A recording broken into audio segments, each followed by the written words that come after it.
Hi, so this is the 7th video in our series this month on skill-based intervention. Welcome back. I'm Dr. Shepard, and I'm glad you've joined us today. Today we are talking about visual supports that can help with skill-based intervention. And so visual supports are really just cues to engage in the correct behavior and when to engage in the correct behavior.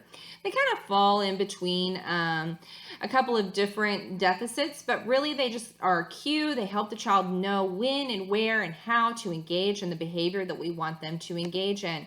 So what are some common visual supports that we might use? I use visual supports all the time. So today I have a lot of things that I need to get done. So I have a Post-it note, and on my Post-it note, I have all the videos I'm supposed to upload today. I need to edit these videos, I need to upload these videos, and I need to create 4 PowerPoints. This is my visual support for the day. So no, this isn't quite a skill-based intervention because I can do all of these skills, but it does help me remember what it is that I'm supposed to be doing today.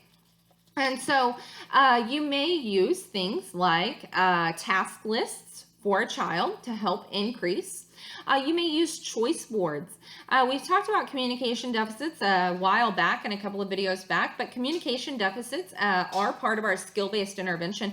And so children, if you go to the grocery store and you have a list, but you left the list on the counter, so you made your list, but your list is sitting on the counter at the house, and that does not help you when you're walking down the aisle in the grocery store, and you're sitting there thinking, what is that thing that I needed? I know there's one more thing on my list. You cannot think of it. And then you meet somebody that you know and you're like, what is their name? I need to call them by name, but I can't remember their name. And I know I should, but I can't think of it. Welcome to a communication deficit, because children who have communication problems, there's always something right there on the tip of their tongue, right there. They can know it's right there in my head, but they cannot come up with the word. And so maybe they want the iPad, but they cannot think of the word iPad. They can't see the iPad, so they can't grab the iPad, but they really want the iPad. And so choice boards are a great visual that allow a child to point or touch or say what it is that they want. It's jogging their memory. It's kind of like a list, all except for commonly requested items. Timers. We talked about timers as part of intervention a lot, but they're a visual support that can help build endurance. So how long do you need to be sitting in that chair? So if sitting in a chair is a skill-based problem, a timer is a great visual support to help build that skill. Just like a timer while you're running, how much further, how much longer do I have to run? That helps you to build that endurance, to persist past the point of fatigue or discomfort. Visual schedules are also great. They help keep you on track to know what needs to be done, what's coming first, and then what are the tasks, what are the steps in the task. And so in our office, it's funny, we have a little visual for washing your hands. It was created by the CDC or somebody like that. We are in the middle of COVID, so there's lots of things on how to do all these basic tasks. But it talks about all the steps in washing your hands, and I love how it gives an example of doing this, and then it gives the circular motion that you should go like this, and you should go like this, and you should go like this. And sometimes I sit and watch, and I do all of the steps in that visual task analysis because it's a cue for me to thoroughly wash my hands, not just do the fast, scrub them together, get in and get out hand washing. Desk plates, I talked about those, I mentioned those in a previous one, but desk plates are a visual reminder. So maybe we're making letter reversals or number reversals. A desk plate is a good reminder of what way that letter should go. A desk plate can also help in counting on your number line. Those are a great visual support.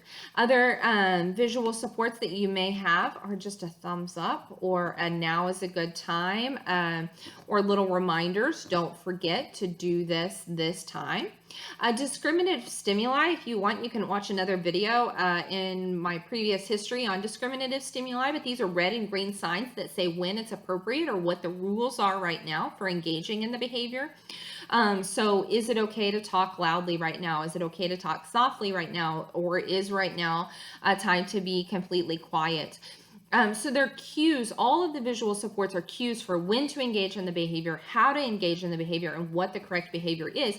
Because if they're engaging in the behavior at the correct time, in the correct way, then that gives you the opportunity to reward it, to give that performance feedback. And the more opportunities that they have to respond, the more ingrained that skill or that behavior becomes in their repertoire. And the more comfortable you are with it, the more opportunities you have to respond, the more likely you are to respond in the future. So make sure that they're practicing the correct response in the correct way each time. Another thing that you can look up is errorless learning. Visual supports are not necessarily a form of errorless learning, but they help reduce the errors, and the fewer errors they're making in behavior, the faster they'll learn the correct response. And thank you, and I'll see you soon.